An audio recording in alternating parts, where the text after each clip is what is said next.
Well, I would say good evening, everybody in the United States. Good morning to our friends in Malaysia. And welcome to the Lawyer's Den. I'm your host, Nick Palavita. Our other co-host, Will Tresvant, may or may not be here. He has a computer, not a virus, but a computer cord issue that he's currently working on. But we do have some other great things to go over tonight in the Lawyer's Den. We, of course, have our great panel that's showing up today.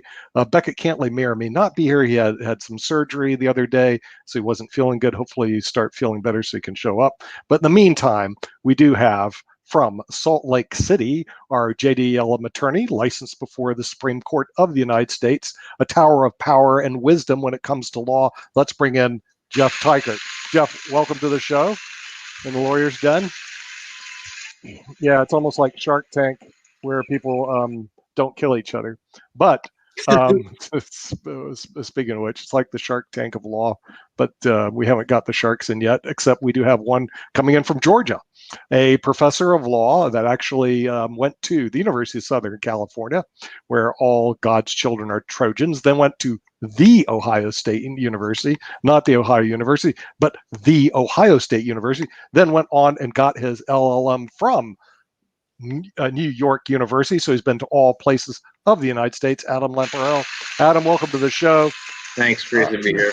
You know, you're beyond bi-coastal. You're actually in 3 different parts of the world. And of course, I'm in Chicago. Well, it looks like I'm in Chicago, but you know, it's the land of Oprah here. Also, the land of where they actually had PBS had one of their national conventions when I was here. So it was kind of a cool place to be. So in the Lawyer's Den today, of course, we have some of the legal issues that Bill was kind enough to send to us.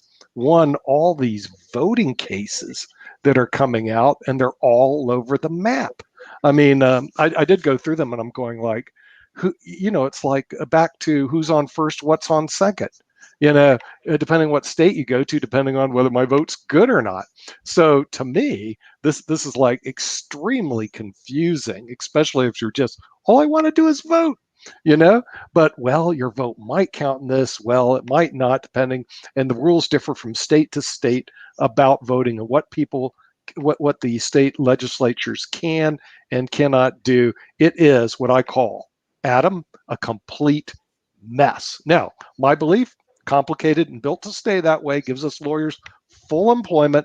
But other than that, what do you make of this complete mess? Because I know you study the mess down in Georgia. What's the mess all about? Well, I think it is a complete mess. And my fear is that the election results will not be known on Tuesday, and that this will drag on potentially for weeks, because indeed there are a variety of challenges in different states to different rules and regulations regarding voting. And this goes back to the point I was making yesterday. Until there is some standard that we can use to adjudicate these cases, such as the undue burden standard or a reasonableness standard, the cases are going to be all over the map, and the jurisprudence is going to be inconsistent. So at this time, I think without a uniform standard, we're looking at the mess becoming a nightmare. Okay. All right, so the mess becomes a nightmare, and I just decided to change my jurisdiction while we were gone. I moved quickly from Chicago. By the way, this is where I live, so I went to my country club. Jeff, like I said, I'm going to have a good, nice dinner no matter who wins the election. But for the people that are very serious about it, Jeff, what do you think about what we're seeing, which are these voting right cases and the confusion from state to state? What's your opinion, counselor? Well, some of them, you know, will raise different issues. 2 of them that are a little similar but come out differently, at least so far, involve the Pennsylvania and Wisconsin extensions of the deadline. And the idea is that because of COVID-19 and the lockdowns and everything, that people need a little bit longer to get their ballots in if they're not voting directly in the precinct. Now, Wisconsin's, the Supreme Court said no to, and Pennsylvania, as I understand, they said yes to. And Chief Justice Roberts was the swing vote, in both of those cases. And the distinction, as I understand it, that he made between the two cases was Wisconsin's was an extension imposed by a federal judge, whereas in Pennsylvania it was decided by the state Supreme Court. And so I think he looked at it sort of as a sovereignty kind of issue. Justice Gorsuch, I believe, had something to say about that, where he talked about how the state the state legislature was supposed to regulate who votes when, and that it wasn't supposed to be federal judges, it wasn't supposed to be state judges. It's only the legislature. And while that may be true, I don't know that I can follow him in saying I think that the U.S. Supreme Court is the adjudicator of what the state legislature intended. So I have some issues with that. Anyway, those two cases went completely different ways, and I think Chief Justice Roberts made a principled distinction between the two. That is, I guess, kind of my own preference is that I think Justice Gorsuch was right, at least to the extent that he said the federal Constitution puts voting, the regulation of voting, in the hands of state legislatures, and I would rather see those things resolved at the state level than at the federal level on almost every question. Okay, Marian, and that's fair enough. But let's get a question to you, Adam, since you study this area. Okay, and here's the question.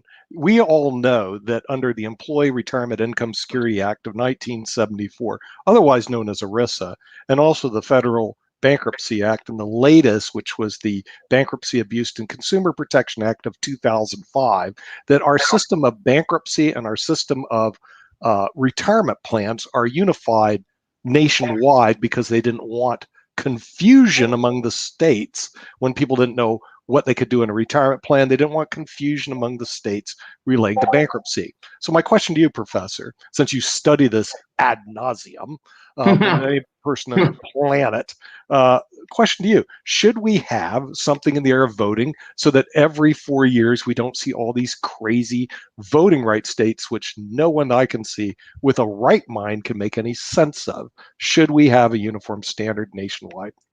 Yes, we should have a uniform standard, but let me be very clear on what that means. I mean a uniform standard by which the courts can adjudicate the various voting rights cases, various voting rights issues in different states. I don't mean that we should impose a uniform requirement on every state. Rather, have a uniform legal standard that we apply, and that depends on the facts in each state. So there's a difference there.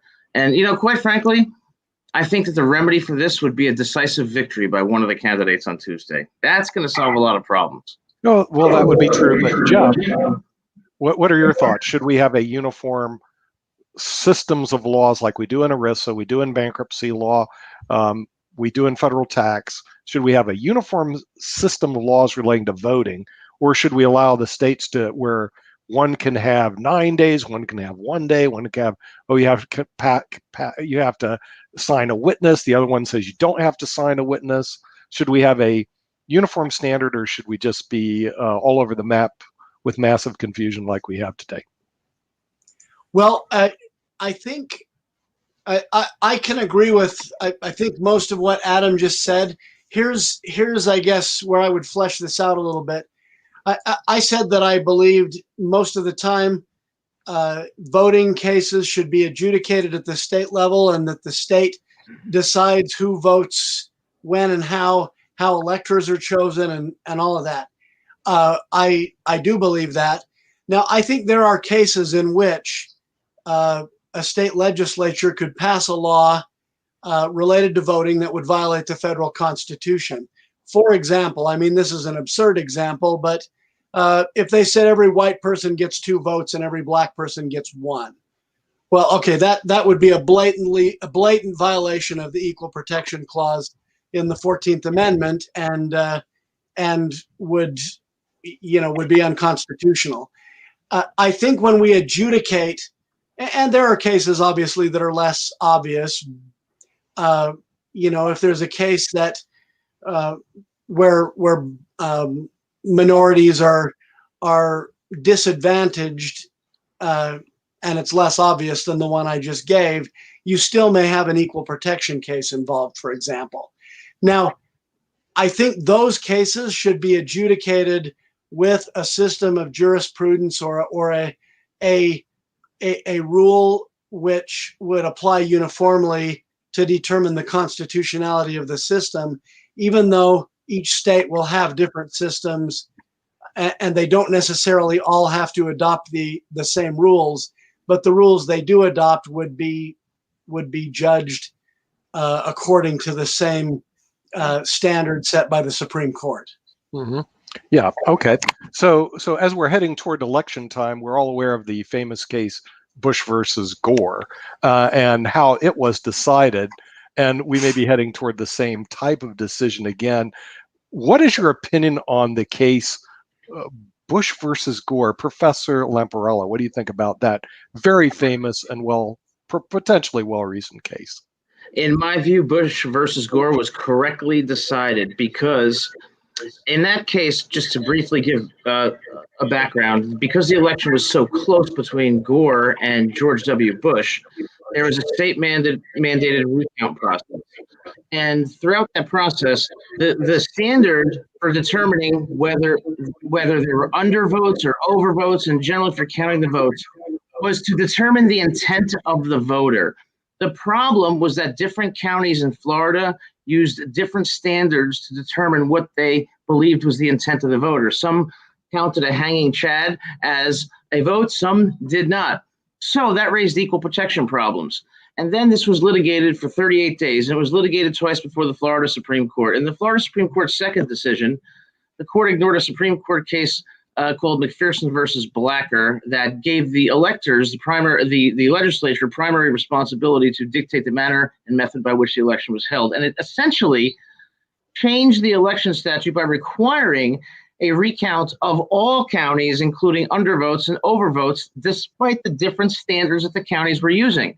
So it went to the Supreme Court, and by a 7-2 margin, which included Justice Stephen Breyer in the majority, the court held that it was an equal protection violation, and rightfully so.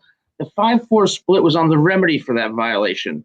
And the court held in the majority, joined by Justice Anthony Kennedy, that under Section 3 U.S.C. Section 5, because electors had to be certified by December 16th, and because it was December 11th, there was not sufficient time to redo the process in a way that would comport with equal protection. Although it was viewed as a political decision, I think it was not political in the least, and I do believe that it was correctly decided. Oh, super. And with that, we have a new visitor has just arrived, a professor from Northeastern University, another JDLM attorney from the University of Florida. I'd like to welcome back to the panel, Beckett Cantley. Beckett, welcome back to the show. I hope good to be here. I hope you're feeling better after. Yeah. Tell this audience to be quiet. Come on. We got business to take care of. Got to keep them quiet. And you came at the right time, because we're about to move on to the business cases. And one case that we're familiar with, the filing of the Department of Justice against our friends at Google for antitrust. And of course, this week we saw the tech roast today. I mean, where we had Jack Dorsey, who I've actually met, by the way, Mark Zuckerberg, and also I believe the head of Alphabet was there, and they were all being roasted by Congress. But being roasted by Congress, you can kind of like, so what? But there's something very serious here. We have a Department of Justice antitrust suit against Google. What are your thoughts about that case, Professor Cantley? Well, we talked about it when this first popped up before. My big issue with the search engines and the and Facebook, the other social media, is how they're affecting speech more than how they're operating as a conglomerate. So, you know, the idea that they can create speech by, you know, vetting and sifting through it and only allowing some things to go forward or some things to be banned, you know, especially with it's just at this point, there's so much of the country that really relies on social media and what they see for their news and for the social wave that's going on in the country at any given time. And so that is more of a concern with me, because the you know, whether it's politics or it's any other social movement or anything that involves large groups of people, moving, you know, voting with their feet, their pocketbook, or with the ballot, we need to have free speech, and that free speech is being bridged in my mind, and I'm you know, that's my biggest complaint. Mhm. I'm of course always interested to see how see what Bill says. Is he showing up soon? Or? Bill has a computer issue. Believe it or not, he Oh, might show up if he can solve his computer issue. It's okay. a power line issue that he's dealing with right now. I don't know if it has anything to do with the hurricane that moved through our area, but Yeah. it may be up in his area.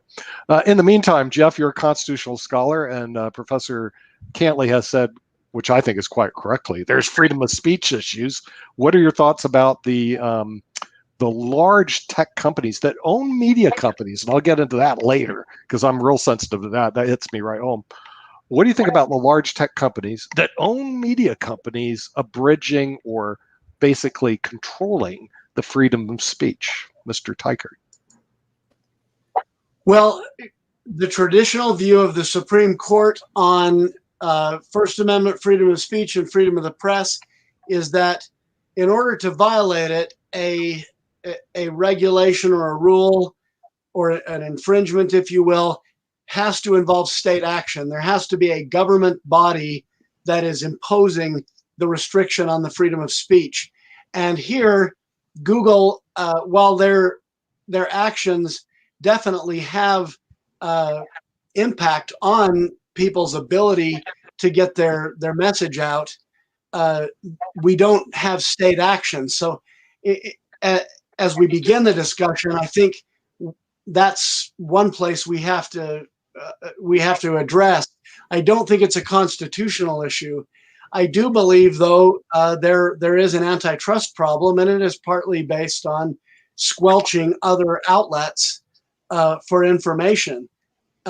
You know, if we saw Fox News or CNN buying up all the other networks, I think we'd be concerned, not only from the standpoint of what that means just in terms of business and other outlets' abilities to compete, but it would concern us that, you know, if a robust First Amendment really requires a variety of strong and independent news outlets with different perspectives that can contribute different voices to the discussion. I would also say that I think Google has a problem. Really, all of the big tech companies have a problem where they want to censor certain viewpoints, make content-based restrictions to certain about certain opinions that they regard as improper. But there's a lot that they let go too, and so I think they've got to decide: are we a TV station that controls all of our programming and takes responsibility for false advertising, for dangerous speech? You know, somebody showing people how to build bombs on YouTube, for example. Do we take responsibility for slander when somebody on their network comes out and commits libel against somebody else?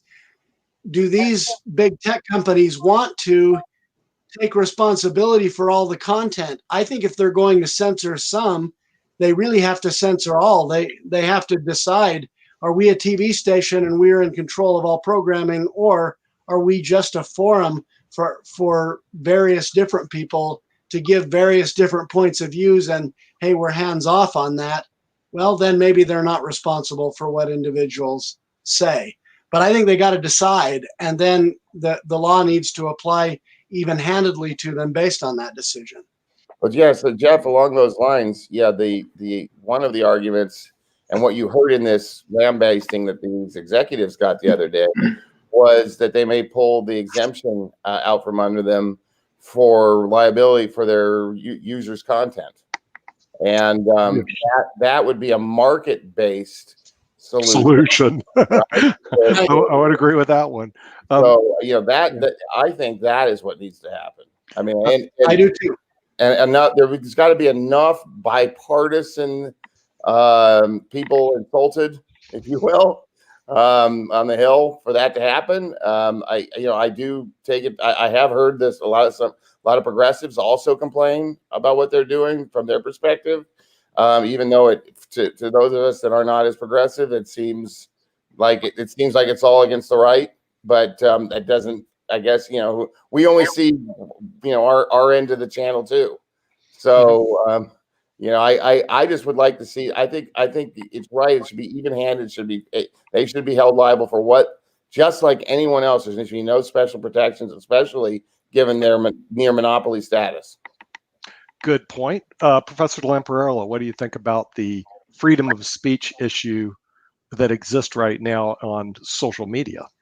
Well, I think Jeff is absolutely right that for constitutional purposes, there has to be state action, government action, before there's any First Amendment implications. But notwithstanding that, I don't know how you determine that Twitter is engaging in content-based discrimination, how you determine whether Facebook is doing so. I mean, what do you say to MSNBC when they're so clearly slanted in one direction and absolutely rip and sometimes misrepresent the views of the opposing side, as does Fox News, as does CNN? So where do you draw the line between when an organization is impermissibly censoring, suppressing, or engaging in viewpoint discrimination? I think it's completely unworkable. And I think, apart from the fact that there's no constitutional problem, I think developing any workable regulations will be extremely, extremely difficult. Well, same token, Adam, and I agree. I agree with you saying that there are all the different venues where channels that are also obviously controlling content in a big way and manipulating it. But the fact that you mentioned that there are all those different channels and that at least 2 out of the 3 are on one side and 1 out of 3 is on the other, gives me a little more comfort. As long as nobody in the federal government uses the FTC or FCC or whatever out there in the future to make it so it's all content goes one direction. I don't even know how you do that. I just know that you constantly see the veiled threats, if you will. Whenever certain content is embarrassing to one side of the political spectrum on Fox News. So, but as long as they're there, and that I see that as its own, consumer-based adjustment, if you will, to free speech. Whereas on Google and Facebook and Twitter, until there's another large enough outlet that can compete with them, then they really do control the content. I mean, they really can just squelch views completely, as we're seeing in some areas right now. Well, this actually hits home for us because we actually met with Jack Dorsey, who I met him in Las Vegas. He's the current CEO of Twitter and Square. So he's a pretty busy man. He agreed for an interview. Now, this goes back several years ago, and we just haven't got together yet. But on Twitter, what he does, or his team does, he claims, I can't run both these companies, his team does decide, well, President Trump, we believe, is not telling the truth and the facts aren't correct, and they censor him. Okay, and they basically kick him off. What are your thoughts about a company like Twitter making a determination about somebody's veracity and censoring and not censoring them at their own convenience or will. Professor Cantley, what's your? I'd be interested to see what your thoughts on that is. They do, in fact. I mean, it's pretty clear that there are, you know, just the fact that they're telling you what they think is, you know, false content from one side, and you know, knocking it down means that it's not a free expression. Mm-hmm. There's clearly all kinds of false content on, you know, whether it comes from a politician or it comes from somebody pretending to be someone else, or it just comes from people's distorted, you know, limited view of what the news is. Right? There's all kinds of, but there's so much potential free speech out there on social media that if it's allowed to just proceed, right, you know, then you're, you know, they're doing it, then they're just being a, not really a beat cop, but just a traffic cop, right? Letting the information go, and what they've done is they've dialed down the bar so much that it's, you know, there's almost like, it's almost like a stock market tripwires, right? When it stock market drops by a certain amount, that just freezes the market, and they no trading for a certain period of time. Like some content hits some kind of nerve, enough chatter about blank, and they've already got a control set in place, or an alert that makes them control it afterwards, that seems to just, you know, ixnay that content completely. I don't think they can arbitrarily pick the president of the United States or even Elizabeth Warren on the other wing, you know, arbitrarily, and decide that they're spewing too much false content to just negate them, right? Yeah. Well, Jeff, what are your thoughts? Can media decide ab initio that, hey, we don't like what you're saying, so what we're going to do is delete everything that you're saying and censor everything because we made a decision that we don't like what you say? What's your thoughts on that? Can social media do that? Can we do that IBM TV? I don't like what he's saying, so I just delete him. Well, I guess I don't like what Jeff said. No, I do. I'll bring him on. There were all kinds of calls for media networks to stop covering President Trump's coronavirus press conferences because they said every time he got up there, he lied. And so the networks did. They stopped covering his press conferences. Now, they have the right to do that. Of course, he can't demand that they give him media coverage. I think it's unprecedented in a way for the president to call press conferences and have the media say, "No, we're not going to show up." That's really interesting. But I take this back a little ways to, you know, look at Walter Cronkite. I mean, in the 1950s and 60s, 70s. I mean, heck, I remember Cronkite when I was a kid, but it was, you know, coming to you from the top of Mount Olympus, this is the voice of truth. And he always said at the end of his broadcast, that's the way it is. Yep. And this idea was that, you know, Cronkite was the most trusted person in America. And we know from books written by Doris Kearns Goodwin and other people that Cronkite was actually on the phone with LBJ discussing the Vietnam War and all kinds of stuff on a regular basis. All right, how are we going to present all this to the American people? And I think, you know, by today's standards, it seems like that's a little dangerous too, where you know, the media and the president are kind of in cahoots to the point that they wouldn't cover JFK's extramarital affairs. They wouldn't cover the Vietnam War from an unbiased perspective. And then, of course, when LBJ lost Cronkite on the Vietnam War, he said, well, if I've lost Cronkite, I've lost the country. And he did. He did, and it drove him from office. So I look at the way it used to be, where there were all these sort of journalistic standards for what's right and true and how you verify stuff.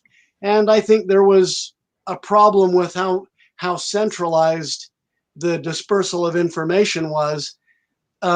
Nowadays, you hear a lot of journalists just bewildered with our facts have all lost their truth. You know, we now have everybody in the country has got their own megaphone that they're shouting things, and there's all kinds of strange conspiracy theories.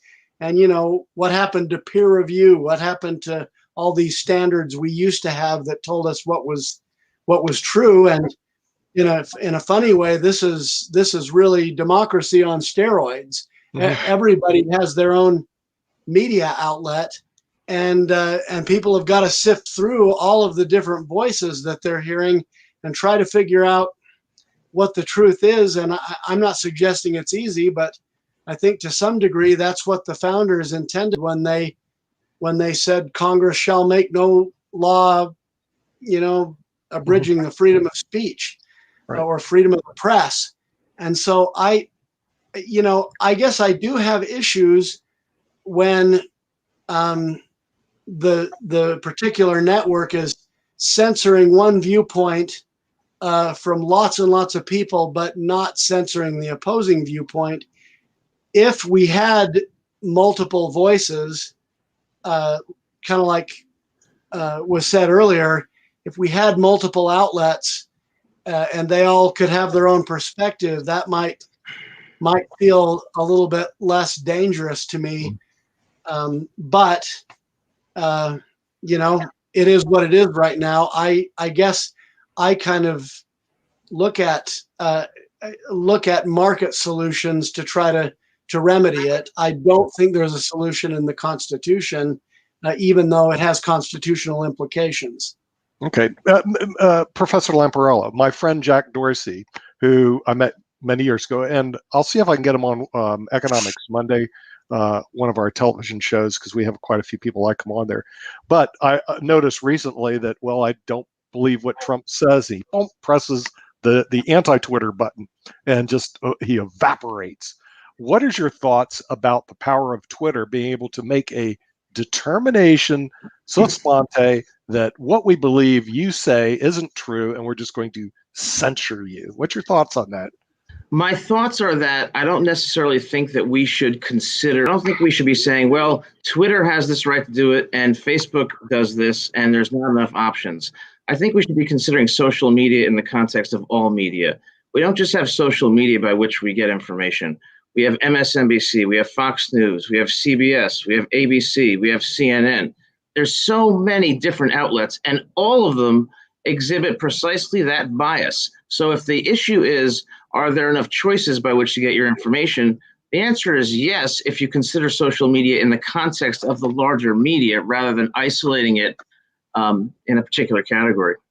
Mm-hmm. Okay, and that sounds good if hypothetically we really did have multiple media outlets, but studies have shown that 5 companies control 90% of the media. As we well know on the Google Apple case, that Google kicks back 8 to 12 billion a year to Apple, just poof back, so they could run their search engine there. Now, when you have these interlocking corporations which exist, and frankly they all know each other, and they control 90% of the media, Professor Cantley, do we really have freedom of choice in our media, or is we looking at it right now, there's very few players in the game? It's not as bad as Russia. There's one company. Here we have 5 companies controlling 90% of the media. And what's your thoughts on that? Yeah, no, I hear what you're saying, Nick. We do have, a handful of, relatively powerful voices that are different than the slate that we hear on MSNBC and CNN and echoed a lot through Google and Facebook and Twitter. But the other thing to look at is, and I don't know how you deal with this from a legislative perspective, other than what the solution we've been talking about, where they take away their special exemption. But those voices are not necessarily in the space where a huge portion of the country now gets their news and live their life. Mm-hmm. As our generation gets older, we're still the news watchers, but there are more and more young people who are not all that young anymore, even who embark to social media for all of that. So while there are voices, it's in practice, people get their media, a big portion of the country gets their media from from these handful of players. And then, the other aspect of what you're describing is that with only 5 companies controlling so much of the rest of the media, and there's Fox and some other voices that are a little different out there. That means that the economic pressure and the regulatory potential pressure, from people who agree with the CNN viewpoint, if you will, in government. That starts to get tempting to work over Fox, and the remainder just to get back to a world where they believe that they will be, singing to their choir from every outlet at once. You know what I'm saying? So economically, that power is dangerous. Yeah, I would agree with you. So I'm going to throw a curveball to Jeff. Okay, you'll like this one. We know the largest social media company in the world right now is Facebook. And we're going to push LinkedIn aside right now because it's a business social media company. Jeff, name the number 2 company in the world in social media. Jeff, I'm sorry, I muted you. Sorry, I was waiting for that. Name the number 2 company in the world in social media. I don't know. Would it be Google? They're not really social media. They're a search engine. WeChat? Okay. Professor Lamparello, you're a young guy, so name the number 2. Well, I just look young. But yeah, I don't know, maybe Instagram. Okay, which is owned by Facebook. Okay, Professor Cantley, name the number 2. Twitter. I don't know. They're all singing from the same page, and they're all right. Every time someone gets big enough, they end up somebody gobbles them up.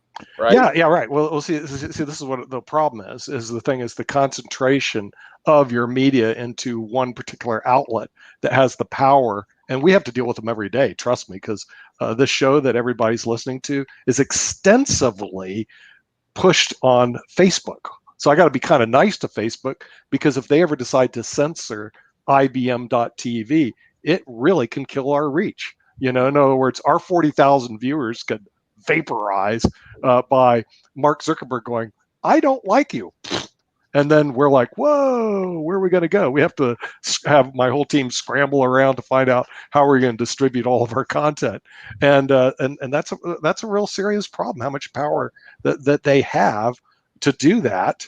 And unfortunately, we have to deal with that every day at IBM TV. It's like, this isn't something that, boy, is way out there. When we're talking about freedom of speech, okay, it may be theoretical for Adam, who teaches in school, but I'll tell you, on IBM TV, it hits us right between the nose, bang, every day. And especially where we get with YouTube, which is a subsidiary of Google, that they have their bots going through everything that you see right now is being viewed intensely by all of our wonderful, I'm not kidding, by IBM, Google, all the social media, and their bots go through looking for 17 seconds of copyright violations. And if they find it, what they do is they shut it down. I am not kidding. And this is something that we deal with back at home office almost on a daily basis. I get calls all the time from our producers. Oh, this thing didn't go through. Why not? They believe it doesn't have to be true. We actually had to protest over 45 of them because they weren't true, but the bots thought we were using copyright material. And we had to have 45 of our programs cleared through that. But my problem is this, Professor Cantley. What happens if they decide, well, we're not going to bother with the bots. We're just going to shut off the ability for you guys to distribute through Facebook, YouTube, Apple, Amazon Prime, all the outlets we distribute. Would that be, as they say by my friend David K. Johnson, who's a Pulitzer Prize winner, who knows Trump very well, is that perfectly legal? Angle. I guess that would have something to do with your contractual arrangement, right? But we saw something like that happen to very conservative outlets earlier this year. Facebook, and I can't remember. I know Facebook was involved, but there may have been others in the group that we've been discussing. The Google too. That's right. Google was demonetizing, and Facebook was echoing the demonetization of certain conservative websites that are pretty conservative. I mean, they're not really mainstream. They're mainstream, very conservative. The only way that became, an issue on Capitol Hill, where there could be pressure, brought back by conservative legislators to try to kind of wave a bloody flag at them to get them to stop, was Fox News was a big enough voice where they were doing show after show focused on at least in part in one segment on those particular outlets being banned and demonetized. So, they almost did go the way of what you're describing, what happened to IBM TV. And, they're very, very, well traversed, well read, well downloaded sources that are well funded, as long as Google and everybody lets them play. Mm-hmm. Right. So I hear you. Yeah, I mean, it's like I said, it's something that we have to deal with every day. We can talk freedom of speech all you want, but at the same time, these are independent corporations, okay? And if Corporation A decides, hey, we just don't like the content, we don't like your show, lawyer's den, because you're talking about freedom of speech, and you're talking about Google being sued for antitrust, and Google owns YouTube, and we distribute through YouTube. So because of that, we're going to exercise our powerful muscle and shut down IBM TV's distribution through YouTube. That would be, as my friend David K. Johnson say, perfectly legal. Would that be true, Professor Lamparello? Probably. And, it's interesting. This discussion brings me back to a point about censorship. I actually kind of take issue with the fact that Facebook and Twitter are actively censoring people and acting in a biased manner. I mean, if you go on Facebook and Twitter, you can find nearly every perspective and opinion from every side of the political spectrum. So the idea that they're censoring and engaging in intentional censorship on the basis of political predilection, to me, is not proven. I mean, it seems de minimis at this point, if you ask me. Mm-hmm. Jeff, what are your thoughts about us just the ability for these companies to, if they just don't like what you're saying here on Lawyer's Den, you guys are talking bad stuff about Apple and Google, so we're going to take care of this once and for all. We're just not going to allow you to distribute through YouTube and through Google, and they just shut us down because they just don't like us and because we're talking about their antitrust suit. What's your thoughts on that? The case I was thinking of, and it's not actually a case, but recently there was a New York Post article that was fairly well researched that was pretty rough on Joe Biden benefiting from Hunter Biden's activities in the Ukraine and China, I think it was, and Facebook decided that they didn't want that article out, and so every time somebody linked it, they censored it, and that was being, broadly complained about. Now, you could see the complaints about them censoring it because they weren't censoring the complaints; they were censoring the link to the New York Post article. I do have issues with them doing that. I think, though, the dynamic that Adam was just alluding to, that, I mean, Facebook is so big and it has so many users. If they wanted to squelch every conservative voice on the planet, they would have a very difficult time actually doing that. They don't have the manpower to possibly monitor it that closely. I still have issues with them censoring, and censoring primarily to benefit a particular point of view. But it's so big, it's such an economy of scale that it would overwhelm them to try to make it, particularly biased in in a specific direction. Yeah, you would think that would take a lot of manpower to do the censorship, but I'm going to tell you what they are doing. They're using artificial intelligent bots that are doing it. So they don't need massive amounts of people. What they need is they just need keywords that you say a couple things, you get caught in their keywords, and then their keywords come in and they basically delete your content.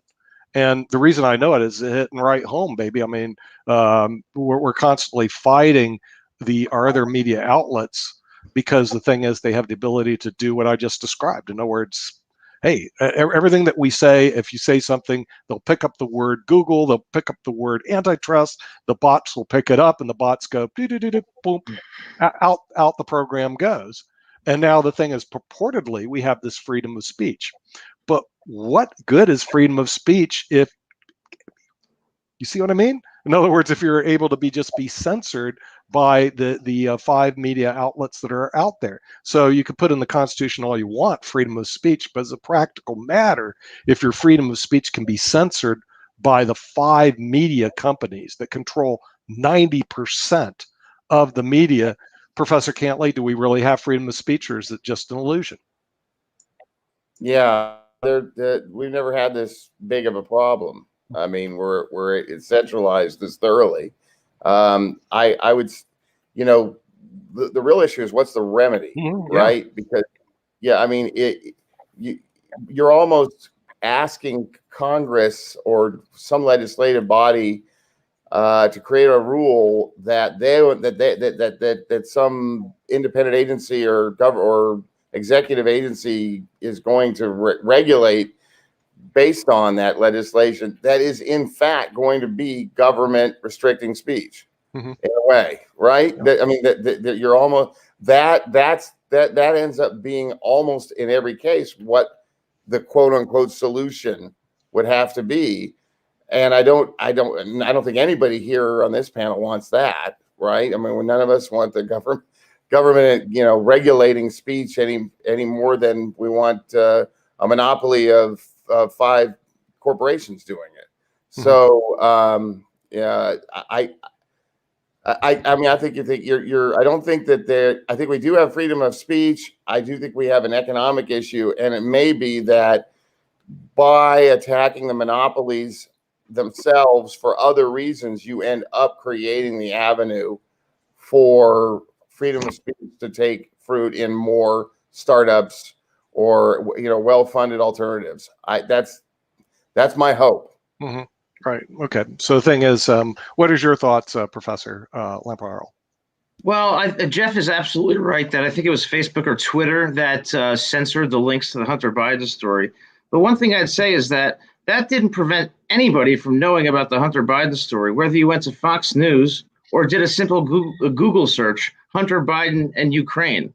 There were many avenues and many websites that you could easily find that information on, including Google. Now, yes, they censored it. And also MSNBC and CNN refused to cover the Amy Coney Barrett confirmation. So where is the line between what you consider permissible conduct and impermissible conduct, particularly when, as in the Hunter Biden story, you could easily find it through alternative avenues? Okay, that's fair enough. What is your thoughts, Jeff, your thoughts on this? Well, I am with Beckett. I think we can't. I don't want a government ministry of truth telling the media outlets what they have to cover, or who they have to allow access to speak through them. I do agree with him, though, that we need to make the social media companies decide whether they are the TV station and they're controlling all their content, or whether they're just a platform for private individuals to have their say. And I think that would take care of the problem, remove their special exemption. I believe also that we want to encourage, in whatever subtle ways we can, a broad variety of strong and independent news outlets. I know the major media hated Fox News when they came on the scene because Rupert Murdoch leaned more to the right, and Fox News has tended to, at least compared to the other outlets, lean more to the right. They accuse each other back and forth of lying all the time. I think in some sense that is a healthy thing. If they're checking each other, if they're calling each other out when the other one is not being entirely truthful, well, then people can listen to both, hopefully, and make up their own mind. Do I think 90% of the people are actually going to do that? No, I think most 90% of the people are in an echo chamber.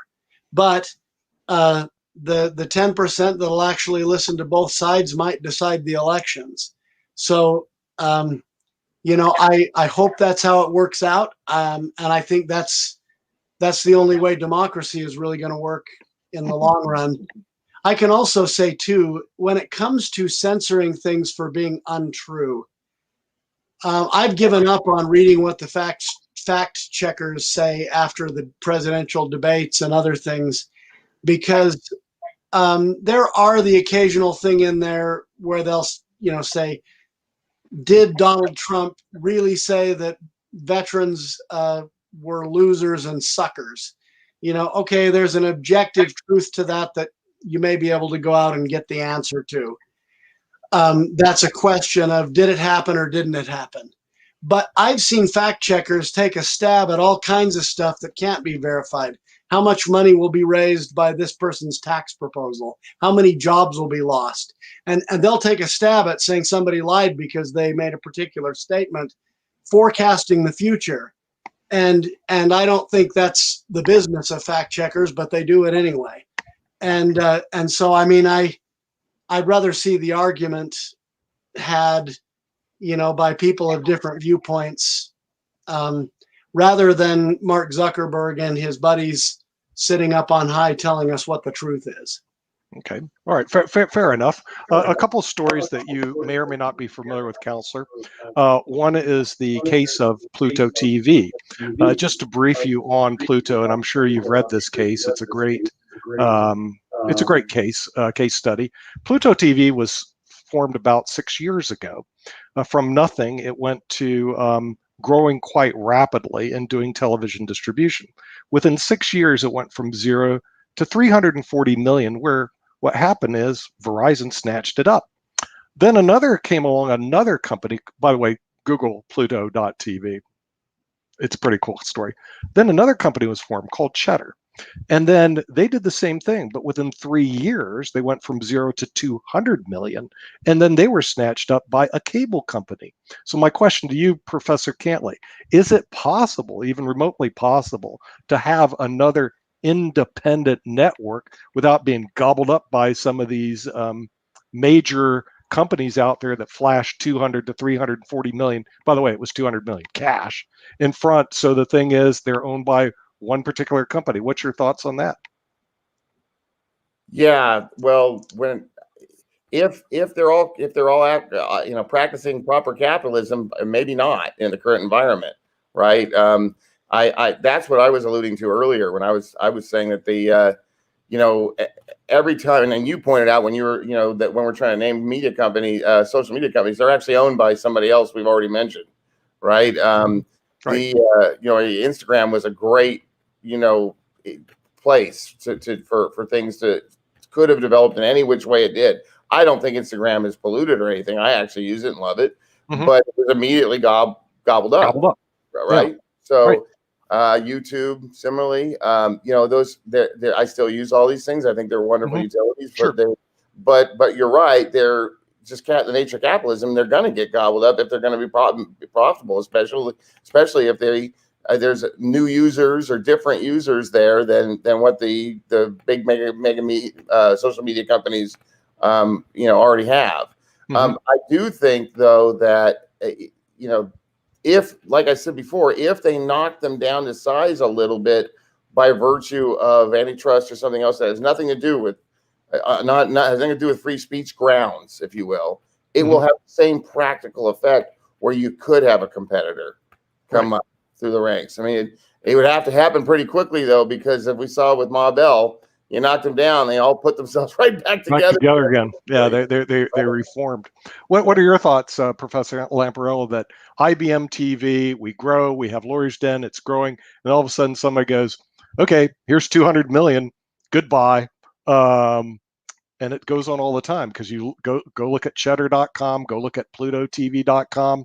Cheddar, by the way, has some decent material. What are your thoughts on these big companies just flashing cash, and then all of a sudden, poof, the competitor is gone? Well, I don't think that's a good thing, and I think there should be far more competition. But regarding the First Amendment issue, to be quite frank, I don't think that the problem of censorship on Facebook and Twitter is nearly as pervasive as some believe. I think that people have a variety of different options beyond Facebook in traditional media, on ABC, on CNN, on Fox News, on MSNBC. Third, I think all of those media organizations do precisely the same thing. And fourth, I think there's so many other ways to get that information through the millions of websites that you can and information that you can access through a Google search. So my point is, I don't think it's nearly as problematic at this juncture as I believe. Yes, Jeff, what are your thoughts about that? In other words, the media companies just they gobble each other up. As soon as you get something started, they gobble it up, and there is no other voice out there because the media companies are, Verizon just gobbled up Pluto TV for 340 million. Cheddar was Altus bought it for 200 million cash within a short period of time. I'm talking 6 years and 3 years. Well, I think that, I'm concerned about it. I definitely am. And I think we need more voices. I also think in the larger scheme of things, this world that's been created by, Jeff Bezos and Mark Zuckerberg and go down the list of the few big tech entrepreneurs that have changed the world, they have created, whether they wanted to or not, they have created a lot more voices that were never there before. I mean, without the internet, who would know about, what's the blogger's name? Matt Drudge. Who would know about Matt Drudge before the internet? He would never have been discovered. I mean, Max Kellerman in sports, he's a pretty big time sports announcer now. He started out blogging about boxing and ended up being a big star later on in mainstream media. There have been all kinds of stars and leading voices, both in sports and entertainment and in news and politics, created by the internet. And any Tom, Dick, or Harry can go on Amazon and create a store and start selling stuff with very little overhead. And so I don't want to avoid that part of it. Any of us can have a voice now.